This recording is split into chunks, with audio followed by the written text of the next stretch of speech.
And Kristi Noem was their Secretary of the Department of Homeland Security. She's up on stage giving a talk, and Alex Padilla, this Californian politician, Democrat, basically lurches forward and then gets arrested, and he turns himself into a martyr, crying in Congress about the heavy treatment. It's pathetic. It's just pathetic. Why are they doing that? He knew exactly what he was doing. Yeah.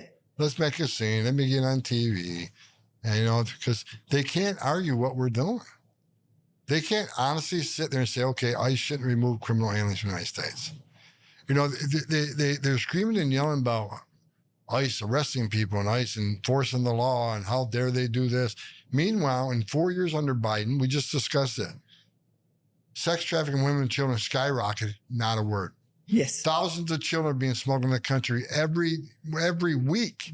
Over 500,000 children were smuggled into the United States, separated from their families, put in the hands of criminal cartels, smuggled in the United States. Not a word. 1,800 gotaways a day. Not a word. Apprehensions climbed over 10,000 a day. Not a word. Over 400 people on terrorist watch list crossed. They got apprehended. Not a word. But more than that, 2 million gotaways. More than 2 million people crossed the border. We don't know who they are, where they came from, why they're here, because they got away. Not a word. So they didn't care about the legal process then. They didn't care about justification then, right? Screw the legal process. Let them all in. We're not going to say we're going to let the border be open. We'll create the biggest national security vulnerability in this nation. We're not going to say a word. And all of a sudden, we're trying to enforce law. Now they're up in arms. It's disgusting.